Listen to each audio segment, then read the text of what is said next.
Assalamualaikum warahmatullahi wabarakatuh. Salam sejahtera bagi kita semua. Pertama-tama saya mengucapkan terima kasih kepada dosen mata kuliah Seminar Manajemen Keuangan yaitu Pak Ahmad Lutfi yang telah memberi kesempatan pada saya untuk mempresentasikan hasil penelitian saya. Sebelum menjelaskan lebih jauh, izinkan saya untuk memperkenalkan diri. Perkenalkan, nama saya Atira Dun Rayati. Saya dari kelas 08 SMJM 001. Di sini saya ingin mempresentasikan hasil penelitian skripsi saya yang berjudul Pengaruh Current Ratio dan Debt to Equity Ratio terhadap Return on Asset pada perusahaan PT Tempo Scan Pacific Tbk periode 2011 hingga 2024. Penelitian ini dilatar belakangi oleh pentingnya menilai kesehatan keuangan perusahaan khususnya di sektor farmasi yang dalam beberapa tahun terakhir mengalami tantangan dan dinamika signifikan.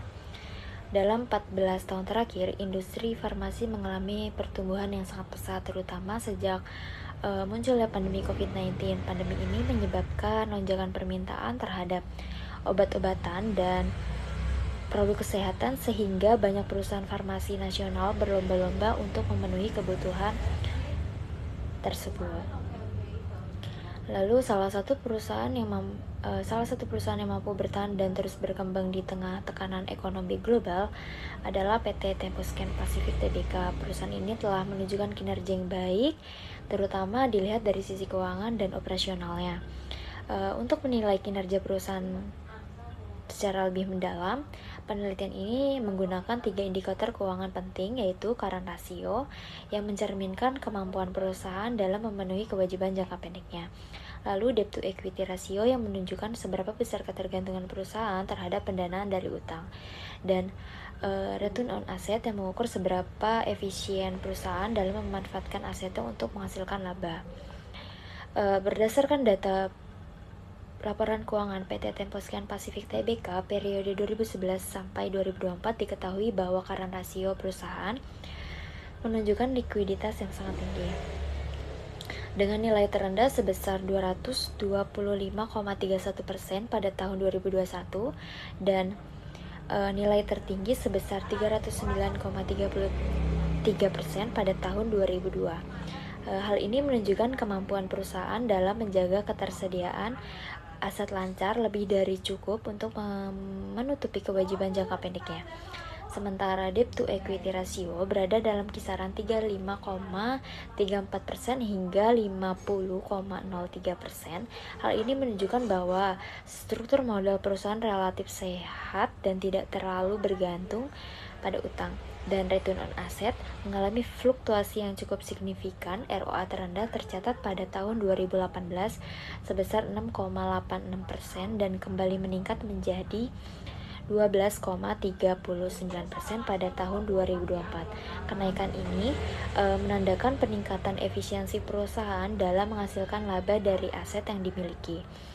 Melihat kondisi tersebut, penting untuk dilakukan penelitian mengenai bagaimana likuiditas dan struktur modal perusahaan yang diukur melalui current ratio dan debt to equity ratio dapat mempengaruhi profitabilitas perusahaan yang diukur dengan return on asset.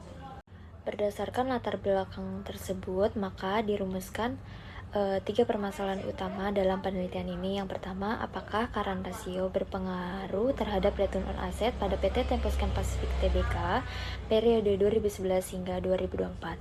Lalu yang kedua, apakah debt to equity ratio berpengaruh terhadap return on asset pada PT Tempo Scan Pacific Tbk periode 2011 hingga 2024. Lalu yang ketiga, apakah current ratio dan debt to equity ratio secara simultan berpengaruh terhadap return on asset pada PT Tempo Scan Pacific Tbk periode 2011 hingga 2024. Sejalan dengan rumusan masalah yang telah disampaikan, tujuan dari penelitian ini adalah untuk mengetahui pengaruh current ratio dan current ratio terhadap return on asset, lalu untuk mengetahui pengaruh debt to equity ratio terhadap return on asset, lalu yang ketiga untuk mengetahui pengaruh current ratio dan debt to equity ratio secara simultan terhadap return on asset pada PT Tempo Scan Pacific Tbk periode 2011 hingga 2024. Penelitian ini menggunakan teori dari Kashmir, tahun 2019 yang menyatakan bahwa current ratio merupakan rasio yang digunakan untuk mengukur kemampuan perusahaan dalam memenuhi kewajiban jangka pendeknya dengan menggunakan aset lancar yang dimiliki. Semakin tinggi nilai current ratio, maka semakin baik kemampuan likuiditas perusahaan. Namun, nilai yang terlalu tinggi juga bisa menunjukkan aset yang tidak efisien untuk digunakan. Lalu, debt to equity ratio untuk mengukur seberapa besar perusahaan dibiayai oleh utang dibandingkan dengan modal sendiri.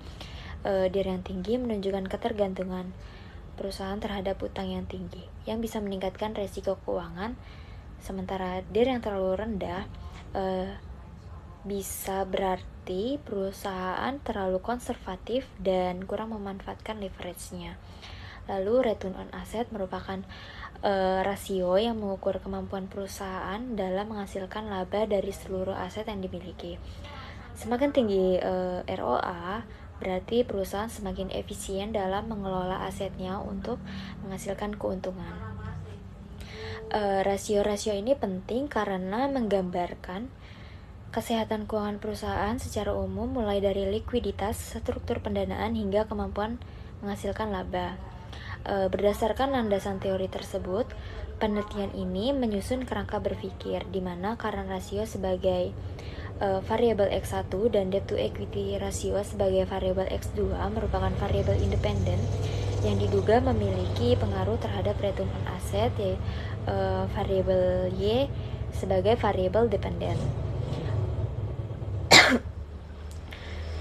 Hubungan antar variabel ini digambarkan dalam bentuk hubungan parsial dan simultan, di mana hipotesis pertama menguji pengaruh current ratio terhadap return on asset, lalu hipotesis 2 menguji pengaruh debt to equity ratio terhadap return on asset, hipotesis 3 menguji pengaruh current ratio dan debt to equity ratio secara bersama-sama terhadap return on asset. Model ini digunakan untuk memahami bagaimana kondisi keuangan internal perusahaan dapat mempengaruhi efisiensi dan profitabilitasnya. Dari kerangka berpikir tersebut, maka dirumuskan 3 hipotesis dalam penelitian ini, yaitu hipotesis pertama, diduga terdapat pengaruh current ratio terhadap return on asset pada PT Temposcan Pacific Tbk periode 2011 hingga 2024. Lalu hipotesis kedua, diduga terdapat pengaruh debt to equity ratio terhadap return on asset pada PT Temposcan Pacific Tbk periode 2011 hingga 2024. Lalu hipotesis 3, diduga terdapat pengaruh simultan antara current ratio dan debt to equity ratio terhadap return on asset pada PT Temposcan Pacific Tbk. Hipotesis ini nantinya akan diuji menggunakan analisis regresi linear berganda untuk melihat seberapa besar pengaruh masing-masing variabel baik secara parsial maupun simultan. Penelitian ini menggunakan pendekatan kuantitatif dengan metode analisis regresi linear berganda. Jenis data yang digunakan adalah data sekunder yang diambil dari laporan keuangan PT Temposcan Pacific Tbk selama periode 2011 hingga 2024, termasuk laporan posisi keuangan dan laporan laba rugi. Data dianalisis menggunakan SPSS versi 26 dengan 2 jenis pengujian. Yang pertama, uji T atau uji parsial untuk mengetahui pengaruh masing-masing variabel independen secara individual terhadap variabel dependen. Lalu yang kedua ada uji F atau uji simultan untuk mengetahui pengaruh current ratio dan debt to equity ratio secara bersama-sama terhadap return on asset. Langkah-langkah ini dilakukan untuk mengetahui seberapa besar pengaruh masing-masing variabel dan seberapa kuat hubungan antara likuiditas dan struktur modal terhadap profitabilitas. Selanjutnya ke bagian inti dari penelitian ini, yaitu hasil penelitian yang diperoleh dari analisis data menggunakan SPSS versi 26 berdasarkan laporan keuangan PT Temposcan Pacific Tbk periode 2011 hingga 2024. Pengujian pertama dilakukan secara parsial atau uji T untuk mengetahui pengaruh masing-masing variabel independen terhadap variabel dependen, yaitu return on asset. Untuk current ratio sebagai variabel X1 diperoleh nilai T hitung sebesar 2,312 dan nilai signifikan 0,041. Karena nilai signifikan ini lebih kecil dari 0,05, maka H0 ditolak dan H1 diterima. Artinya Current rasio memiliki pengaruh signifikan terhadap return on asset. Hal ini menunjukkan bahwa semakin tinggi kemampuan perusahaan dalam memenuhi kewajiban jangka pendek dengan aset lancarnya, semakin besar pula kemampuannya dalam menghasilkan laba dari aset yang dimiliki. Sementara untuk debt to equity rasio sebagai variabel X2 diperoleh nilai T hitung min 1,184 dengan nilai signifikan 0,261 yang berarti lebih besar dari 0,05. Maka H0 diterima dan H2 ditolak. Hal ini berarti debt to equity rasio tidak berpengaruh signifikan secara parsial terhadap return on asset. Meskipun dia menunjukkan proporsi pembiayaan melalui utang, namun dalam kasus PT Tempo Scan Pacific Tbk hal ini tidak secara langsung mempengaruhi efisiensi perusahaan dalam mengelola aset untuk menghasilkan laba. Pengujian berikutnya adalah UJF, yaitu untuk mengetahui apakah kedua variabel independen, current ratio dan debt to equity ratio secara simultan berpengaruh terhadap return on asset.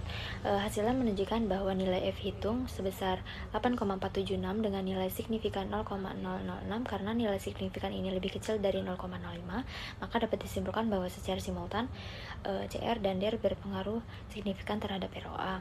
Artinya secara keseluruhan hasil ini menunjukkan bahwa current ratio memiliki pengaruh positif dan signifikan terhadap return on asset, sedangkan debt to equity ratio tidak memiliki pengaruh yang signifikan terhadap return on asset. Akan tetapi keduanya secara bersama-sama tetap memberikan pengaruh yang signifikan terhadap kinerja keuangan perusahaan yang tercermin dari hasil UJF.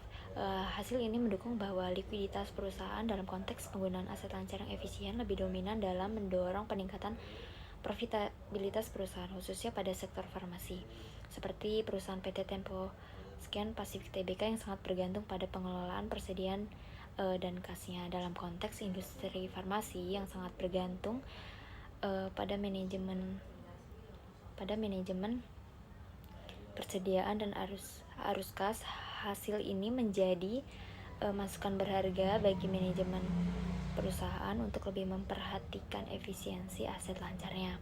Demikian yang dapat saya sampaikan mengenai hasil penelitian ini. Semoga hasil penelitian ini tidak hanya berguna secara akademis, tetapi juga bermanfaat bagi perusahaan dalam meningkatkan efisiensi dan daya saingnya di tengah industri farmasi yang semakin kompetitif. Saya ucapkan terima kasih. Wassalamualaikum warahmatullahi wabarakatuh.